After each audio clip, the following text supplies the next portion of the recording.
There's a notion this might be a trap game against the 2-8 Browns at Huntington Bank Stadium. And 4 days after beating the Ravens in an emotionally charged game with first place on the line at Acrisure Stadium, the Steelers will somehow and in some way fall flat tonight against the Browns.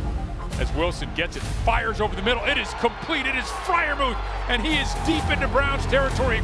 Back to pass. Browns bringing pressure. Wilson floats right up the field, and it's caught by Pickens across midfield.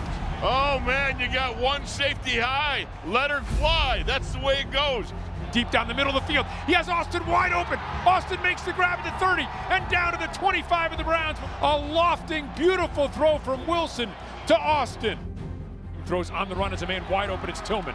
Tillman in Steelers territory. Lost the football. It is picked up by Jackson, and Jackson has the ball at the 23-yard line of the Steelers. They needed a big play, and they got one late here. Fourth down, the Browns are going for it. Back to pass, looking, steps up, nowhere to go, moving out to the right, trying to get to the end zone, lunges and scores. Fields gets the snap. Will give to Warren, and Warren into the end zone, and the Steelers now with an opportunity at 18-12. Play action pass, hit from behind. The ball's loose, and it is pounced upon by the Steelers. It is Herbig who came up with a hit from the backside. Wilson gets the snap. Browns bringing 5 men, throws over the middle of the field. Calvin Austin, touchdown, Pittsburgh Steelers. Calvin Austin, you're a giant, man. What a giant. Will give to Chubb, and Chubb will get into the end zone, and Chubb will score. And the Browns have retaken the lead with 57 seconds remaining here in the fourth quarter. It was a hard-fought game. They made more plays over the course of 60 minutes than we did. Obviously, we got to own our portions of it. We got going, our guys fought, but it wasn't enough to secure victory. Here we go. This pass is caught, and that's a touchdown. That's the way to work. Come on. He's hit and sacked. The Steelers win the football game. Let's go. Come get it. You know what it is. This one is in the history books. Here we go. Welcome to the 84 Lumber Mike Tomlin Show. Hi, everybody. Welcome to the 84 Lumber Mike Tomlin Show. I'm Missy Matthews. The Steelers were coming off a huge AFC North win and heading on the road for another division matchup. But trips to the dog pound have not been in the Steelers' favor lately, as they have gone 1-5-1 in their past 7 games in Cleveland. For more on how the Browns froze the Steelers' 5-game win streak in the snow, let's welcome in Bob Pompeani, who's with Coach Tomlin. Guys. Hey, Missy, thanks very much. It's been a few days since that last game took place in Cleveland. Coach Tomlin is here, and obviously whenever you're going to play AFC North football, you're going to get these kinds of games back and forth. What happened, in your estimation, in that game that led to a loss? We didn't play well enough early. We put ourselves behind the 8 ball. We gave them life. We worked to minimize Myles Garrett in a lot of ways, both with individual effort and with schematics. And really in the first half of that game, he overcame all of those things, and he really kind of controlled the climate.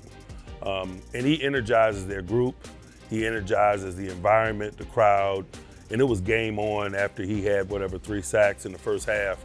I thought we did a really nice job of settling down at halftime and minimizing him moving forward and gaining some traction and making plays of our own. But we were fighting an uphill battle after the initial 30 minutes because of the splash plays that he made and the life that he gave their unit and the environment. You fought your way back, however, took a lead on a nice touchdown pass. It was Calvin Austin in the middle. At that juncture of the game, you turn it around. What happened after that? It's back and forth playmaking at that juncture. It was a close ball game. We made some plays. They made some plays, obviously. They made a few more than we did, particularly in the thickest of moments. Winston had a rushing touchdown on an extended play on 4th down and 2, and that's a weighty down, obviously. But there were a lot of weighty downs, and that's what happens when you're in close ball games. It's the back and forth. We made some. We didn't make enough, particularly in the waning moments. If I had told you before the game you would hold them to 1 for 10 on 3rd down, you would have taken that pretty good. What happened on 4th down, though? They completely changed the script on that one. They made some plays, as I mentioned. That touchdown run that Winston had wasn't on time. He scrambled and created a little something. And sometimes when plays don't happen on time, good things happen for the offense, bad things happen for the offense is our desire to create that negativity. So, got to give them credit, while at the same time, you look hard at what it is that you do. Really, we have a very similar menu in fourth down circumstances that we do in third down, because we do view them as possession downs, but they just did some playmaking. Going back to that one really interesting decision that a lot of people thought was grounding, turned out not to be. You had a choice to go 4th and 2, 3rd and 7. You just rather give them another down to get those 7 yards in your favor. Was that the ultimate decision you made? No question.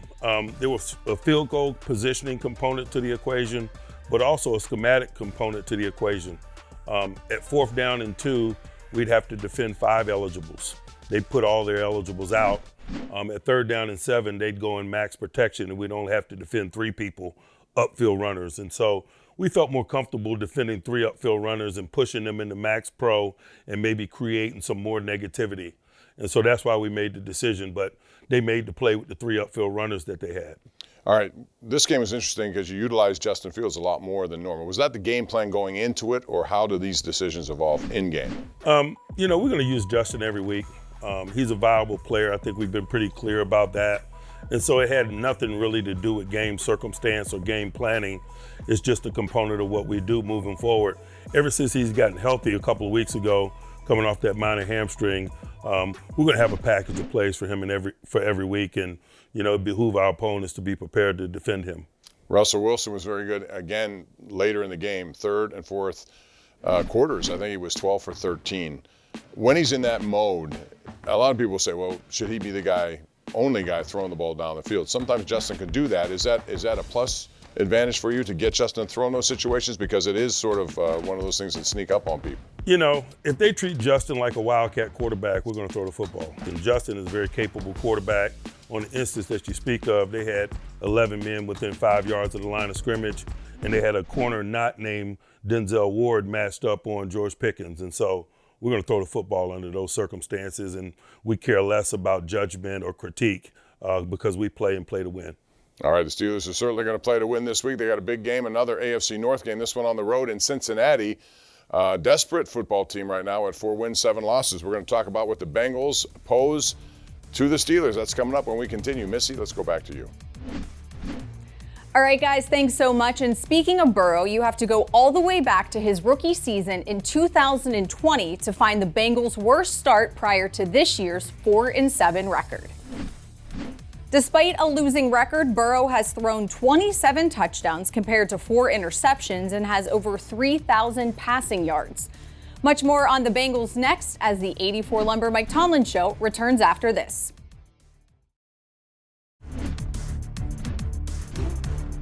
Welcome back to the 84 Lumber Mike Tomlin Show. The Bengals are 0-6 against teams that are 500 or better this season, but most of those games have been close, which explains why they have scored 25-plus points in 5 of those losses. Bob and Coach are standing by for more on the 110th meeting between these two teams. Guys. Missy, thanks very much. Cincinnati up next. They've been involved in a lot of games. Coach, I think their record is a little bit deceiving at 4-7. They've been knocking on the door at a lot of games, one-score games, one-possession games at times.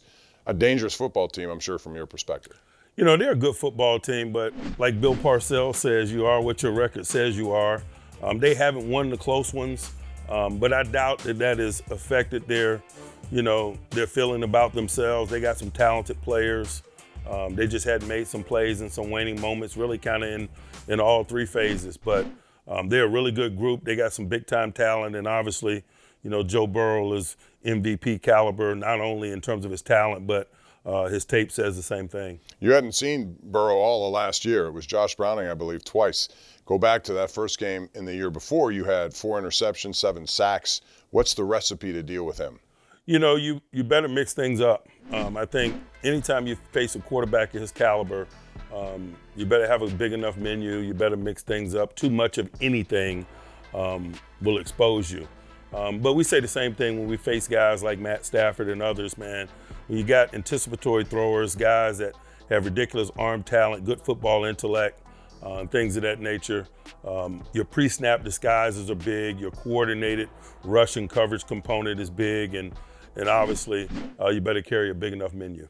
Yeah, and the menu for them includes a lot of Jamar Chase, as well as T. Higgins. He's back. Those two guys, difficult assignment to try to pick one. Of course, Chase is, I think, on pace for a triple crown of receivers this year. How do you defend both? You start with Chase. No disrespect to T. Higgins, but as you mentioned, Chase's numbers in particular are special, and what he's doing this year has been special. And so, it always starts there. Obviously, T is capable of beating you, man. He had a big play on us and put him back in the game a year ago. And so, we'll be thoughtful about when and how we work to minimize both. But, there's some decisions to make. But Chase is the type of guy that can beat you on any given snap in any portions of the field. I mean, he scored 5 touchdowns in 2 football games against the Baltimore Ravens in a variety of ways. Wide receiver screens over the top of people. That Raven tape in particular, that 5 touchdown performance in 2 games really speaks to me. They've also utilized Mike Gesicki quite a bit. He had a 100-yard performance game. One of the game was earlier this year. How do they move him into the equation when you have 2 talented wide receivers like that? He handles the interior portions of the field largely. He's a seam route runner. He's big down the grass. He's a matchup issue, so man-to-man circumstances, possession downs. He's a unique challenge. He's oftentimes too big for defensive backs and too athletic for linebackers. And so those are some of the spaces, whether it's time of the game or field location, where he has an opportunity to really impact. So they have a running back not named Joe Mixon for the first time in a long time. He's off another team, of course. And Chase Brown is a 5th-round pick, but he's been very good at certain. How much do they feed him the ball, and what characteristics does he have to make him effective? He is their future ball carrier. He's got a nice, diverse skill set. He can run inside and outside. He's got really good burst. He's got good hands. He's a screen threat. We've seen a lot of screens from these guys over the years. I think 23 in the last 6 games, some form of variation of screen. And so we better be not only cognizant of his running game, but how he can impact the game in the passing game as well. But he's a multi-talented player, very familiar with him from his Illinois tape when he came out of school. It'll be our first opportunity to really get a whack at him as a future runner. We better do a good job of setting some parameters on the relationship. That's a good way to look at it. A couple of weeks ago, you had talked about Baltimore's defense, because a lot of people looked at them and said, hey, they're not that good. Look at the stats. But you told people that wasn't necessarily the case. Do you have the same feeling about Cincinnati's? Because I look at their roster, they have some very talented players, and numbers may not be there. I do. I feel the same way about their group as I feel about Baltimore. Oftentimes, stats don't tell the story. Just keep watching.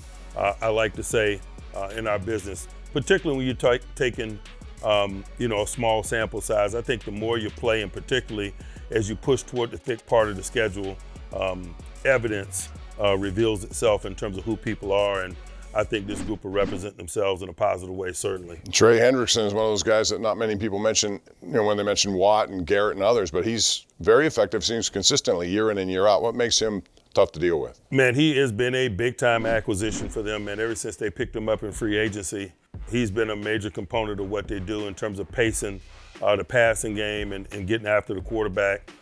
He has a really solid skill set. He has knowledge of who he is. He has strong hands. He has a diverse rush repertoire. Execution is very good. And so, he has our attention.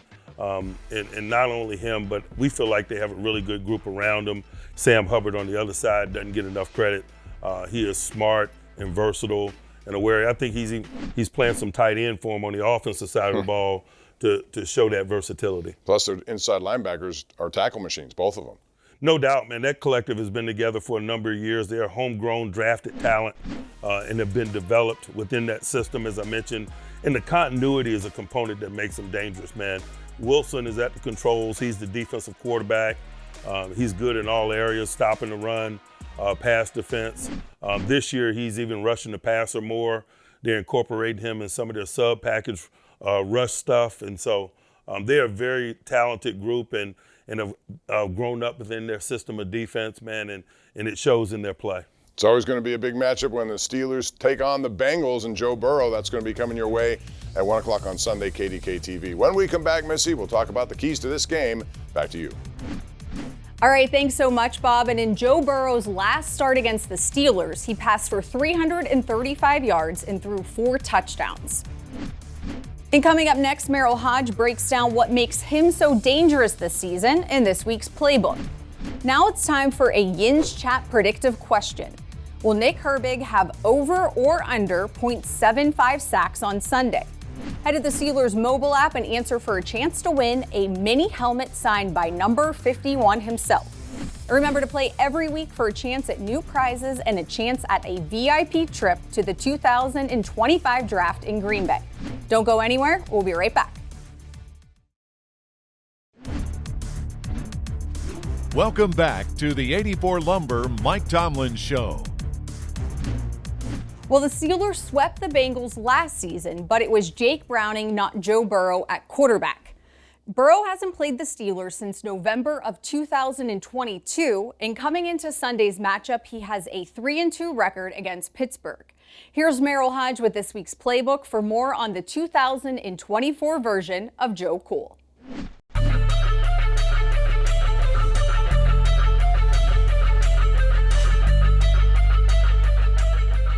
Hi everyone, welcome into the UPMC Rooney Sports Complex for the Acrisure Playbook. All right, we're in the divisional round where we're playing divisional opponents, and it's the Cincinnati Bengals this week. Now, the one thing that poses a big problem, I think everybody knows it, is Joe Burrow and the passing game.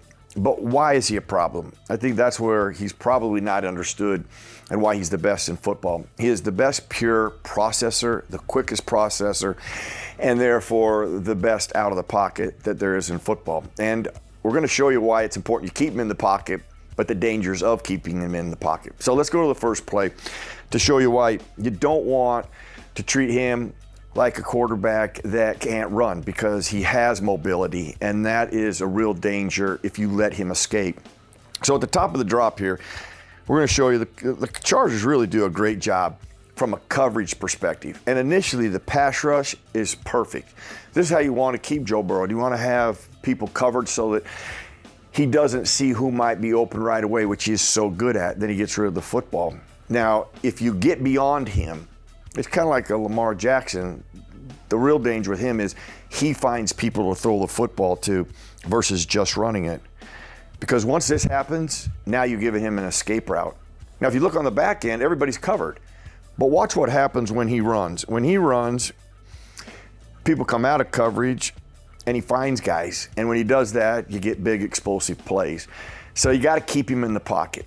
Now, the danger with keeping him in the pocket is simply he is the quickest and best processor in the NFL, and he's accurate. This is a great example of the challenge that the Steelers have this week. I'm going to try to stop this just right so you get an idea of just how really good he is as a processor.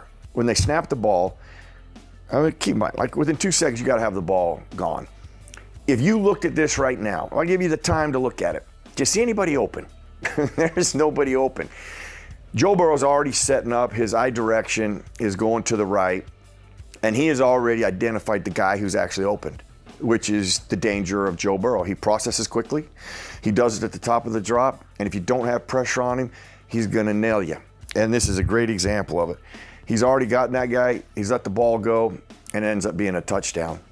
This is the real challenge the Steelers defense has. The real key to this whole thing, you're never going to hold him to nothing. You just got to hold him to those big explosive plays. You can catch more of Merrill's playbooks on the Steelers official YouTube page. Well, the Bengals are coming off their bye week, and the Steelers had a mini bye themselves after playing on Thursday Night Football. With 9 days of rest under Coach Tomlin, the Steelers are 13-4, including 6-2 on the road. Here's Bob and Coach with your keys to the game, presented by the Neighborhood Ford Store. Bob.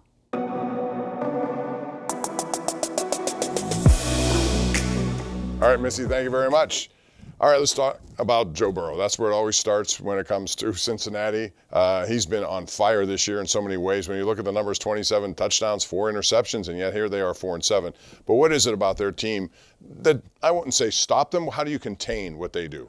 You know, you just got to be prepared for 60 minutes of football with him. I think people put together good plans and do things that may confuse him or stymie them initially. In the fourth quarter, he's red hot. And that's just reflective of what we were talking about earlier in terms of carrying a big enough menu.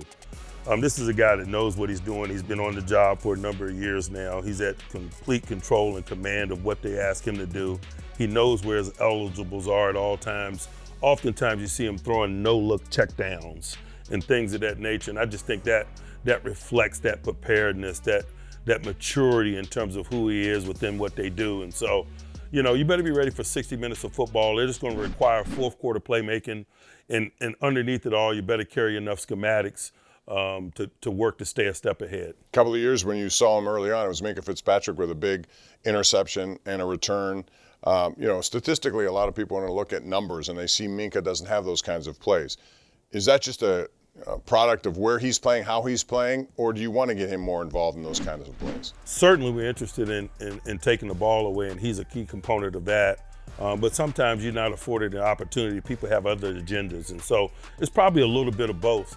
But the play that you mentioned was like the second play of the game.